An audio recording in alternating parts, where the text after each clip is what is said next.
pido que seremos de Héctor Abad. Viajes a Oriente. Capítulo 17. Durante mi infancia y primera juventud, en los años 60 y 70, mi papá estuvo enfrentado muchas veces con las directivas de la universidad por motivos ideológicos. Claro que yo esto ni lo entendía ni lo percibía directamente, pero las conversaciones entre mi papá y mi mamá, en el comedor y en el cuarto, eran interminables y tensas. Ella lo apoyaba en todo, con firmeza, le ayudaba a aguantar las persecuciones más injustas y le sugería estrategias diplomáticas de supervivencia. Pero llegaba un momento en que todo fracasaba y mi papá tenía que marcharse para largos viajes incomprensibles para mí y con consecuencias muy dolorosas que yo no entendía y que solo pude dilucidar bien al cabo de los años. En esos decenios tuvo que soportar una y otra vez la persecución de los conservadores, que lo consideraban un izquierdista nocivo para los alumnos, peligroso para la sociedad y demasiado librepensador en materia religiosa. Y después, desde los finales de los 70, tuvo que aguantar también el macartismo, las burlas despiadadas y las críticas incesantes de los izquierdistas, que reemplazaron a los conservadores en ciertos mandos del claustro, quienes lo veían como un burgués tibio e incorregible porque no estaba de acuerdo con la lucha armada. Recuerdo que mi papá en el periodo de transición, cuando la izquierda reemplazó a la derecha en la universidad y cuando él más que nunca predicaba la tolerancia de todas las ideas y el mesoísmo en filosofía, una palabra que él había inventado para defender el justo medio, el antidogmatismo y la negociación, repetía mucho la siguiente frase, quizás citando a alguien que no recuerdo: aquellos a quienes los guelfos acusan de gibelinos y los gibelinos acusan de guelfos, esos tienen la razón. Le pareció grotesco cuando los marxistas quisieron convirtieron la vieja capilla de la ciudad universitaria en un laboratorio y luego en un teatro, pues si bien la universidad debía ser laica, había nacido religiosa, es más, había nacido en un convento, y por lo tanto respetar, en vista de que la mayor parte de los profesores y de los estudiantes eran creyentes, un sitio de culto, no era una claudicación de ese ideal laico, sino la confirmación de un credo liberal y tolerante que admitía toda manifestación intelectual de los hombres, sin excluir las religiosas, y poco tendría de malo que la universidad albergara también un templo budista, una sinagoga, una mezquita y una capilla de masones. Todo fundamentalismo era para él pernicioso, y no solo el de los creyentes, sino también el de los no creyentes. Pero a principios de los 60, cuando yo tenía apenas 3 o 4 años, la pelea era con los representantes de la extrema derecha, como volvería a serlo en los años 80. Hacia 1961, mi papá tuvo su primer conflicto grave con ellos, que en ese momento eran nada menos que las más altas jerarquías de la Universidad de Antioquia, la alma mater donde se había formado y donde trabajó como profesor pese a todo hasta el último día de su vida. El rector, Jaime Sanín Echeverry, de talante conservador, si bien con los años limaría sus filos más agudos hasta llegar a una vejez menos fanática, y sobre todo el decano de la Facultad de Medicina, Oriol Arango, empezaron a perseguirlo con el propósito no muy oculto de que renunciara a su cátedra.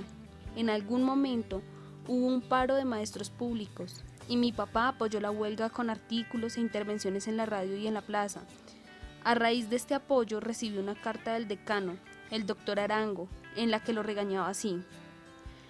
cuando asumí las funciones de decano, usted y yo convinimos en la necesidad de librar a la cátedra de medicina preventiva para bien de la facultad de lo que usted llamaba el bad will, y yo el San Benito de comunista. Agradecí su promesa de no ahorrar esfuerzo alguno suyo para esta necesaria campaña, pero ahora he recibido numerosas informaciones sobre su actuación en la tribuna pública y en la radio, dentro de un reciente movimiento que degeneró en un paro ilegal. En casos como este se basan las dudas sobre si en su cátedra se está haciendo labor puramente universitaria o se está tratando de agitar a las masas. Su actitud no se compagina con la posición de profesor universitario y estimo llegado el momento de definirse y escoger entre dedicarse por entero a la docencia o actividades ajenas a ella. La respuesta de mi papá, después de informarle al decano sobre algunas labores que estaba emprendiendo en un pueblo cercano a Medellín con un filántropo norteamericano, se refería sin nombrarlo al Dr. Saunders, de práctica efectiva, útil y real de la salud pública, traía las siguientes reflexiones. Debo manifestar a usted muy respetuosamente que nunca he entendido mi posición profesoral como renuncia a mis derechos de ciudadano y a la libre expresión de mis ideas y opiniones en la forma en que lo crea conveniente. Hasta ahora, en los 5 años de cátedra universitaria en esta facultad, es la primera vez que esto trata de prohibírseme. Bajo los 2 anteriores decanatos he escrito en la prensa y he emitido mis opiniones en la radio, y aunque es posible que esto sea lo que haya causado el badwill entre ciertos sectores, en relación con esta cátedra no tengo el más mínimo arrepentimiento de haberlo hecho, pues creo que he tenido siempre por mira el bien público y que siendo la cátedra que dirijo esencialmente de servicio general y de contacto con la realidad colombiana, no me tendría que aislar a los estudiantes en una torre académica de marfil, siendo que al contrario debería entrar de lleno en contacto con los reales problemas colombianos, no con los futuros y pasados, sino también con los presentes, para que la universidad no siga siendo un ente etéreo, aislado de las angustias de la gente, de espaldas al medio y sostenedora de los viejos métodos y privilegios que han mantenido en la Edad Media de la injusticia social al pueblo colombiano. Ayer nomás, sobre el lomo de un caballo y con el presidente de una asociación americana de servicio social, visitaba a nuestros siervos campesinos que no tienen agua, ni tierra, ni esperanza. Pensaba venir a contar esto a los estudiantes y al público en general, e invitarlos a que fueran a conocerlos para que pudiéramos idear mejores métodos para remediar tan lamentables circunstancias. Si estas ideas son incompatibles con el profesorado, usted puede resolver lo que a bien tenga, señor decano, pero no pienso renunciar a ellas por ninguna presión económica o política que sobre mí se ejerza, ni pienso abandonarlas melancólicamente después de haber luchado toda la vida por ellas y por mi derecho a expresarlas. La respuesta ya no fue del decano, sino del consejo directivo de la universidad. El rector, los decanos, todos, el representante del presidente de la República, el ministro de Educación, de los profesores, de los ex-rectores, de los estudiantes, todos por unanimidad apoyaron la posición del doctor Arango. Mi papá volvió a responderles con mucha vehemencia, pero vio que su espacio en la universidad se hacía angosto y que todos los ojos estaban puestos sobre él para despedirlo en cualquier momento con el pretexto más fútil que pudieran encontrar. Fue entonces, hacia el año 63 o 64, cuando empezaron las repetidas licencias que mi papá pidió para no verse sometido a una destitución repentina. Para esquivar el temporal como los aviadores que rodean un cumulus nimbus en forma de yunque y retornan un poco más adelante a la ruta establecida, rodeando la tormenta, mi papá, que en los primeros años de su experiencia como médico había trabajado en Washington, Lima y México como consultor de la Organización Mundial de la Salud, pudo conseguir algunas consultorías médicas internacionales, primero en Indonesia y Singapur, después en Malasia y Filipinas, y para hacerlas pidió varias licencias. Las directivas de la universidad, felices de deshacerse, así fuera temporalmente, del dolor de cabeza personificado en ese médico revoltoso, se la concedieron de inmediato. Esos paréntesis de ausencia no eran suficientes para calmar las aguas. Al volver encontraba que sus antiguos alumnos, protegidos, recomendados y nombrados como profesores por él mismo, lo recibían con piedras en la mano. Uno en particular, Guillermo Restrepo Chavarriaga, se dedicó a insultarlo y a acusarlo de ser un demagogo con el estudiantado y un dictador con el profesorado, además de profesar una filosofía peligrosa y contraria al progreso de la escuela y de la salud. Mi papá se enteraba de esas acusaciones con asombro y leía esas cartas casi sin poder creer lo que leía. En la misma escuela de salud pública que él había fundado y dirigido, pretendían echarlo a las patadas y con las acusaciones más infames. Entonces tenía que volver a pedir alguna asesoría internacional para poder seguir manteniendo a la familia sin tener que renunciar a su dignidad en la facultad. Recuerdo que los primeros días, cuando él se marchó para uno de sus viajes, tal vez el primero, de más de 6 meses y que para mí era casi lo mismo que una muerte, yo le rogaba a mi mamá que me dejara dormir en la cama de él y les pedí a las muchachas que no cambiaran las sábanas ni las fundas de las almohadas para poderme dormir sintiendo todavía el olor de mi papá. Y me hicieron caso, al menos al principio, hasta que ya las semanas y mi propio cuerpo habían suplantado aquel olor maravilloso que en mi nariz era el signo de la protección y la tranquilidad. Una llamada por teléfono desde las antípodas de en esos años costaba un ojo de la cara y mi papá solo podía permitirse una conferencia muy breve, una vez al mes, en la que era imposible que pudiera hablar con los 6 hijos y con mi mamá, por lo que se limitaba a hablar 5 minutos con ella, que a los gritos y entre pitidos y murmullos siderales atropelladamente tenía que contarle cómo estábamos todos, uno por uno, y qué novedades había en la familia y en el país. Por supuesto que estaban las cartas, y a cada uno de los hijos nos llegaban muchas, por separado o en conjunto, todas las semanas.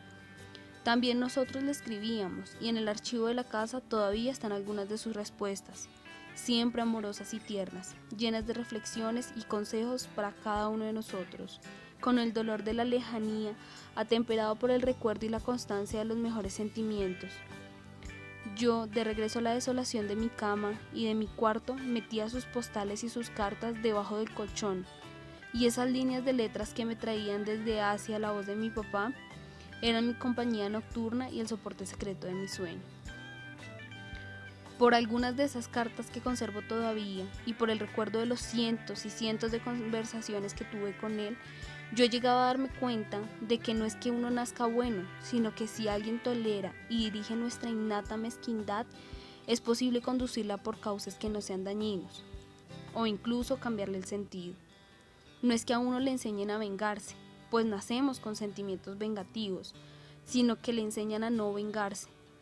No es que a uno le enseñen a ser bueno, sino que le enseñan a no ser malo. Nunca me he sentido bueno,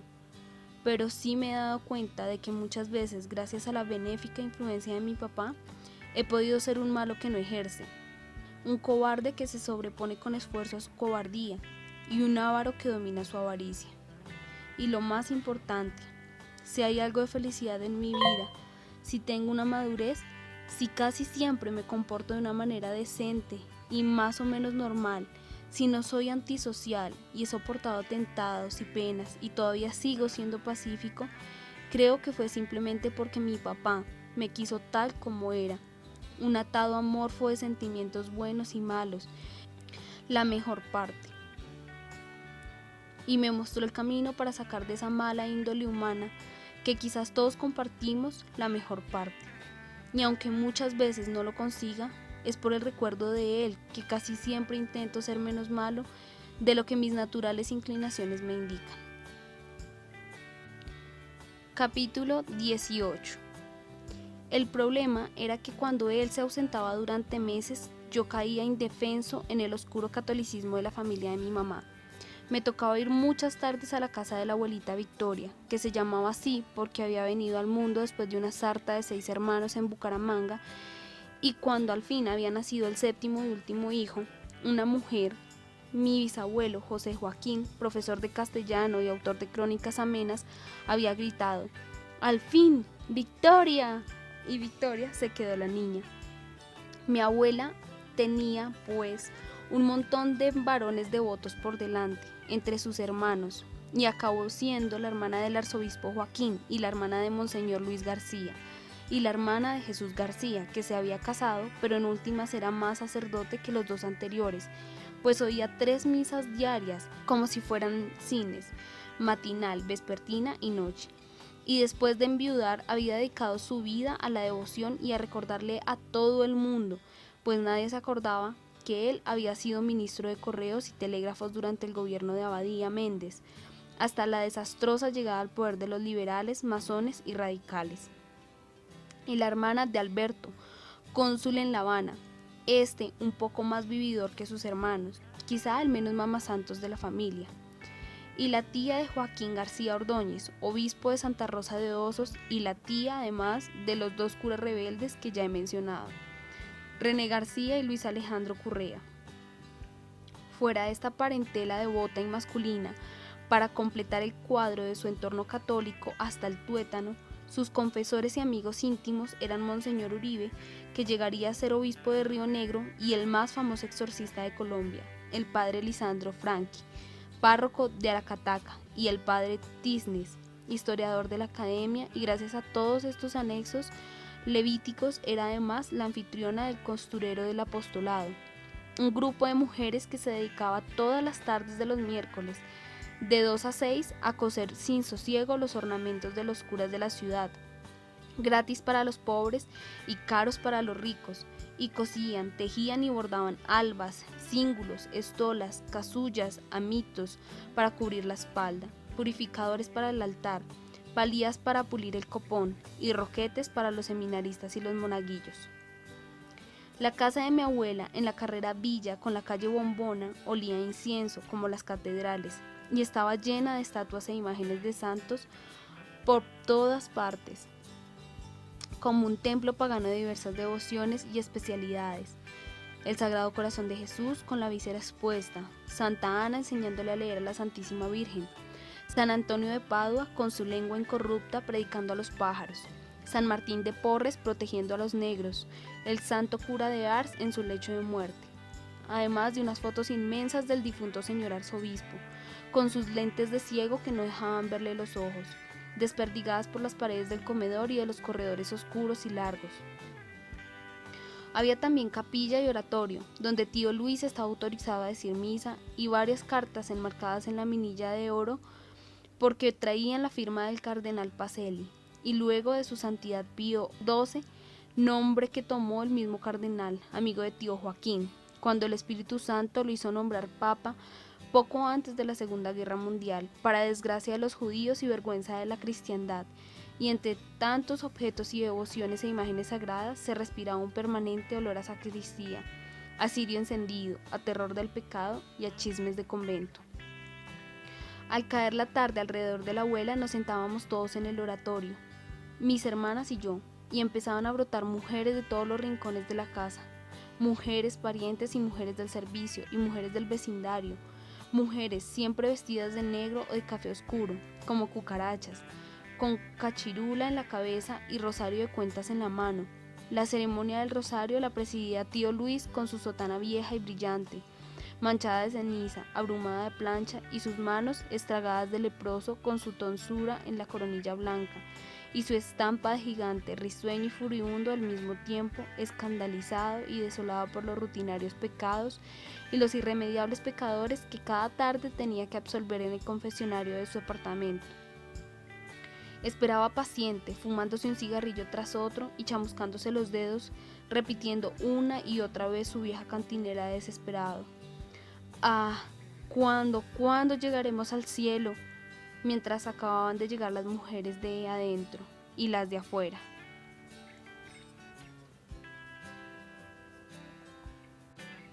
Salía María Castro, que había sido tísica, y de eso le había quedado una tos sorda, seca, permanente, una respiración breve y ansiosa, y que además tenía un ojo nublado, gris, tirando a azul, porque una vez bordando una casulla se había chuzado la retina con una aguja, y había perdido el ojo, todo por hacerle el bien a los curas pobres. Así le pagaba mi Dios, igual a como le había pagado a tío Luis, que se había ido de capellán para Agua de Dios, el lazareto colombiano, un pueblo de Cundinamarca, y allá había contraído la enfermedad que acabó por matarlo, con la espada que se le caía a jirones y los dedos que se le desprendían en pedazos. Una vez mi abuela, cuando él estaba al final de sus días, le estaba tendiendo la cama y de pronto vio sobre la sábana suelto el dedo gordo del pie, y entonces corrió a llamar al médico, pero ya no había nada que hacer, porque además del mal de Hansen se había contraído diabetes y fue necesario cortarle la pierna, primero una y después la otra. Y eso mismo le pasó después, aunque no lo crean, también al padre Lisandro, el confesor de mi abuelita, y hubo que cortarle ambas extremidades a causa de la diabetes, que por falta de circulación le gangrenó las piernas. como si a ambos les hubiera caído un rayo de fuego desde las alturas en castigo por su devoción, por su celo cristiano y su apostólico celibato. Aunque el vacilo de Hansen ya se había encargado de cercenarle a tío Luis los dedos de las manos y dejarle esos muñones terribles con los que iba pasando las cuentas del rosario. Y salía también Tata, claro, la niñera que había sido de mi abuela y de mi mamá,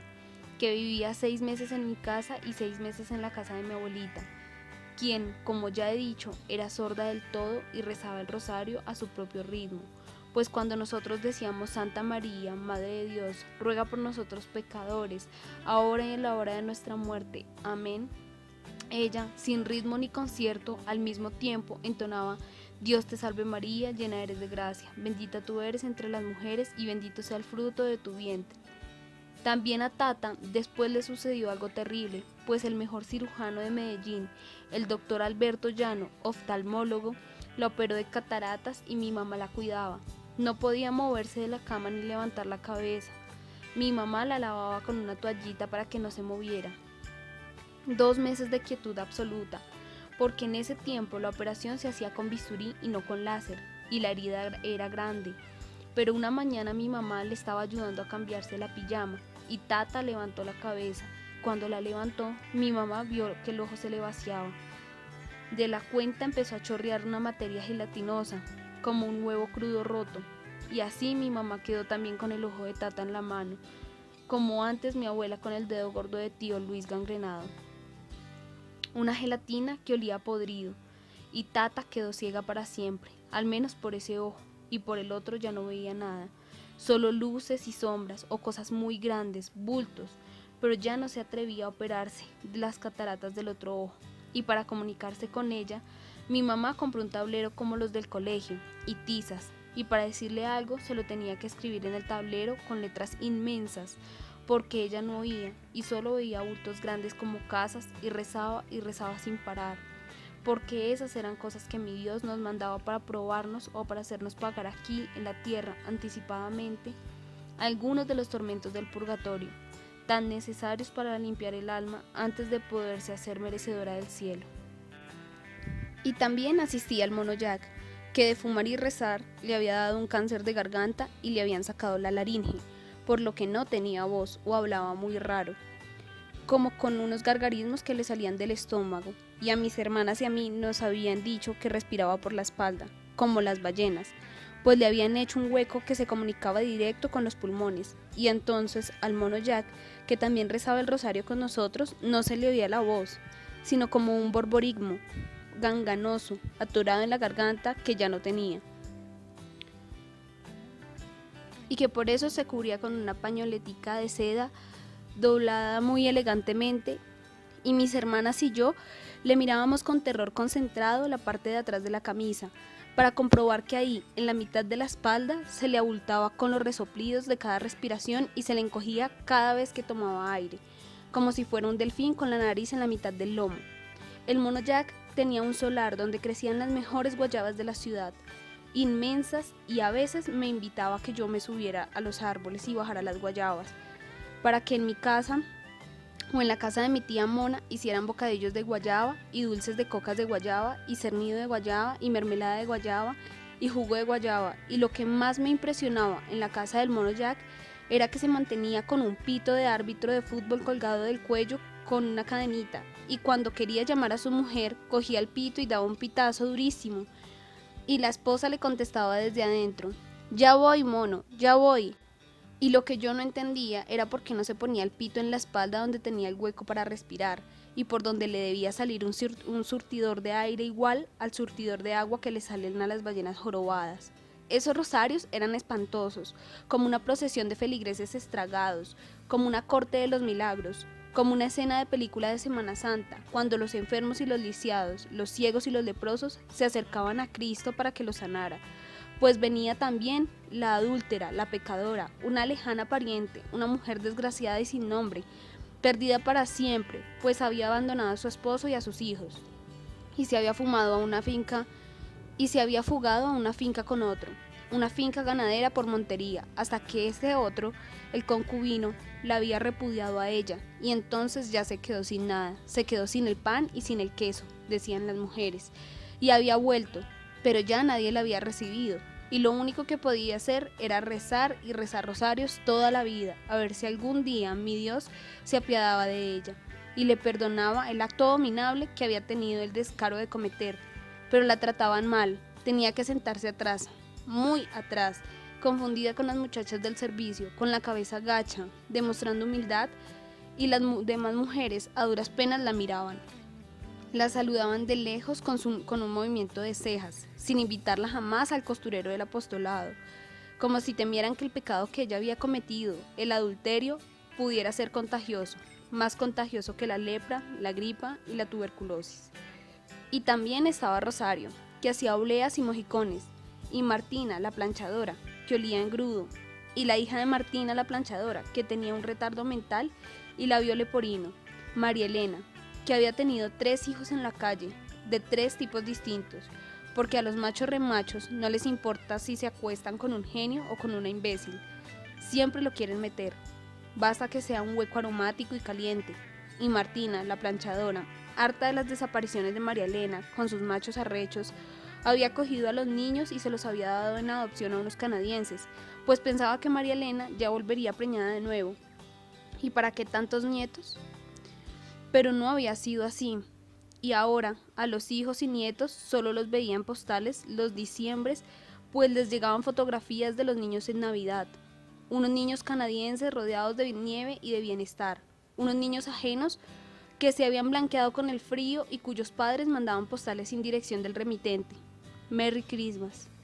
Solo el sello de Vancouver y las estampillas de Canadá con la imagen de la reina de Inglaterra, que revelaban el país y el sitio, pero no la casa donde ahora los niños vivían como ricos, mientras Martina, la planchadora, y su hija vegetaban aquí, solas y pobres, cada vez más viejas y más solas ambas, y ya María Elena, con las trompas ligadas, porque así había vuelto la última vez que se voló con un hombre, estéril para siempre, por lo que ambas se quedaron solas, y seguirían remendando y planchando solas, y almidonando manteles y servilletas de lino, solas, y para nadie, hasta que les aguantaran los dedos y los ojos. Además de las anteriores estaban las muchachas, así decía mi abuelita, las muchachas del costurero del apostolado, aunque todas eran viejas, incluso las jóvenes, todas muy viejas, y entre ellas estaba Gertrudis Hoyos, Livia Izaza de Hernández, la inventora de la pomada Peña, que se había enriquecido con esa crema que borraba como por encanto las manchas de la cara y de las manos, la única rica del costurero del apostolado, la que más plata daba para las obras de beneficencia. Alicia y Maruja Villegas, unas señoras muy chiquitas y muy conversadoras. Rocío y Luz Jaramillo, otras hermanas. Mi tía Inés, hermana de mi papá. Y mi otra abuela, doña Eva, que vivía muerta de risa sin que uno supiera por qué.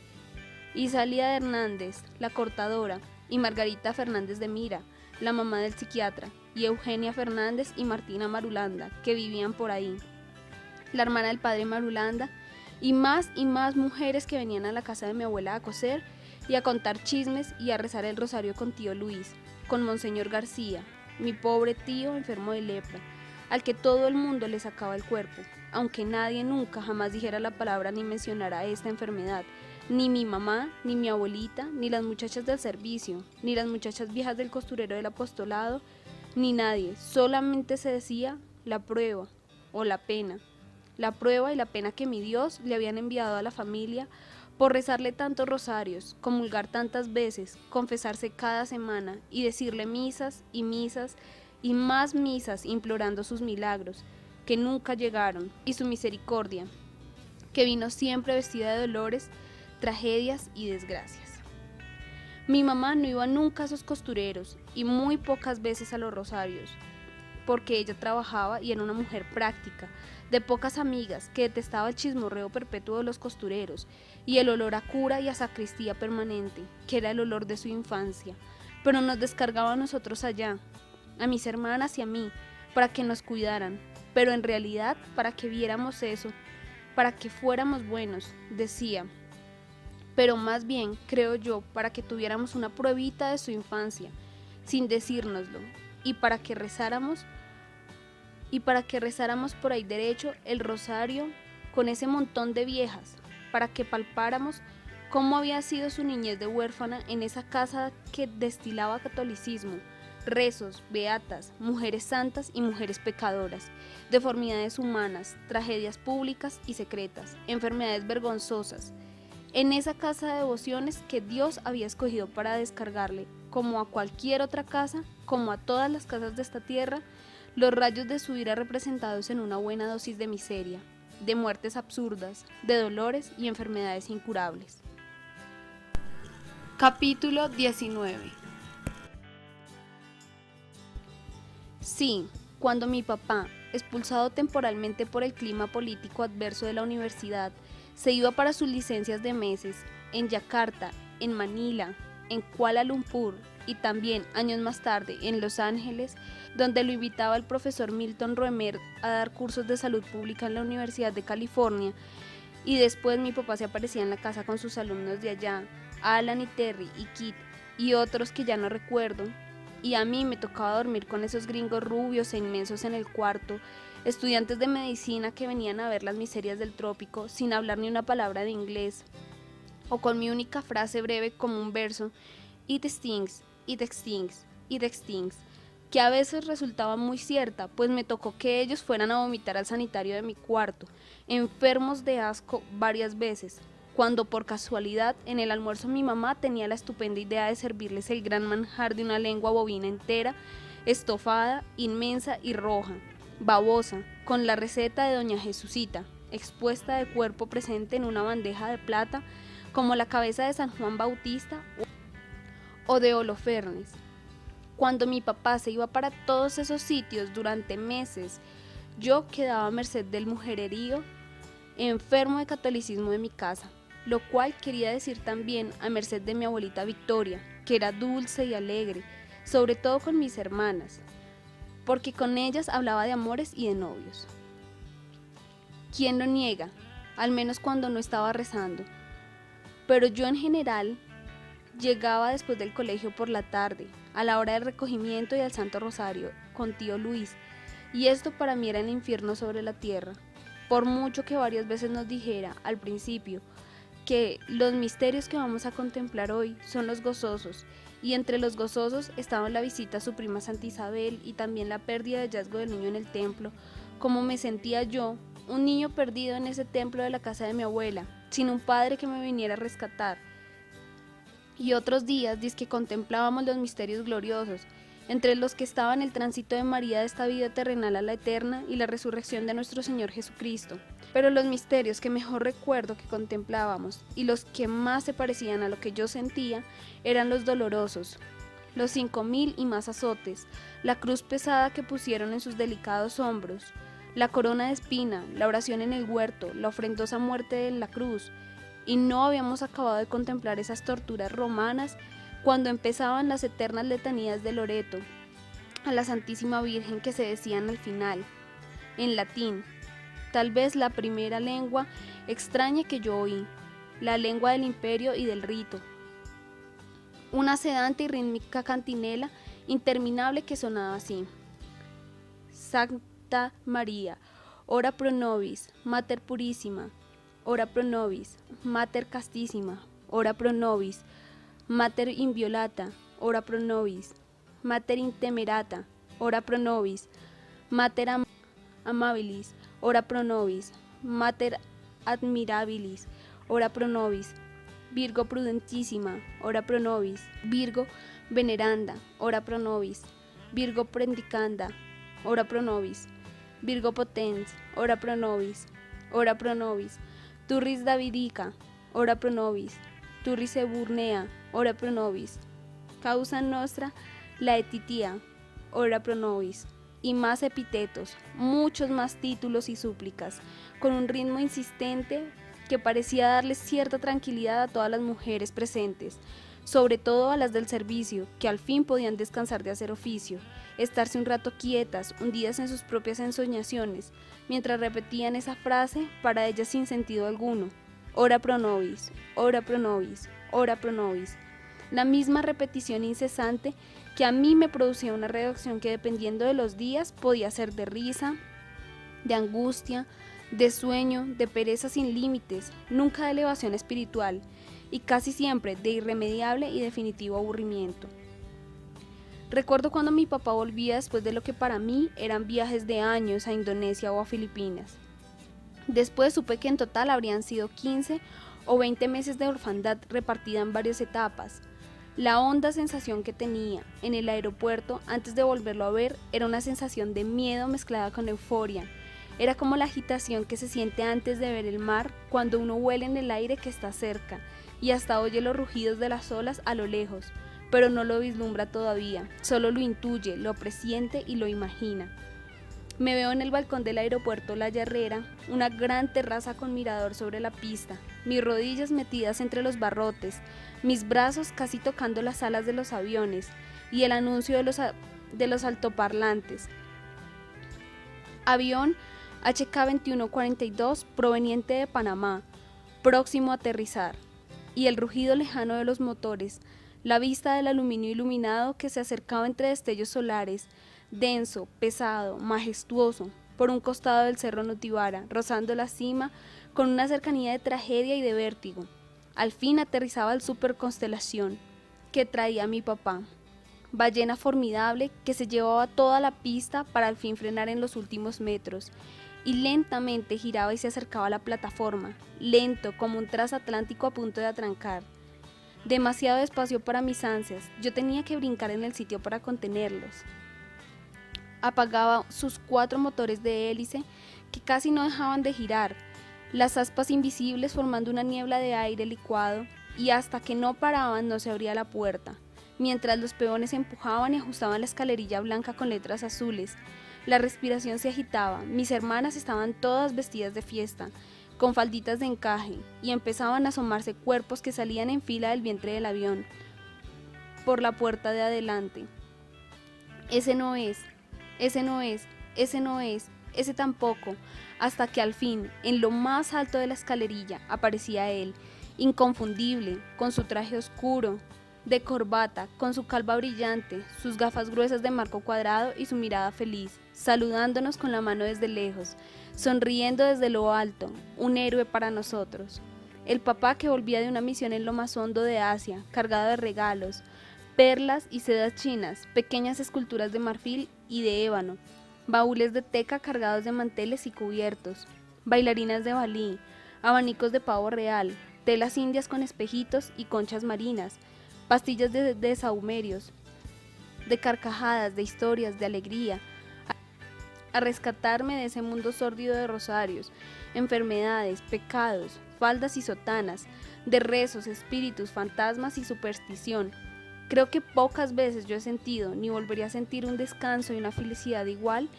pues venía ahí mi Salvador, mi verdadero Salvador.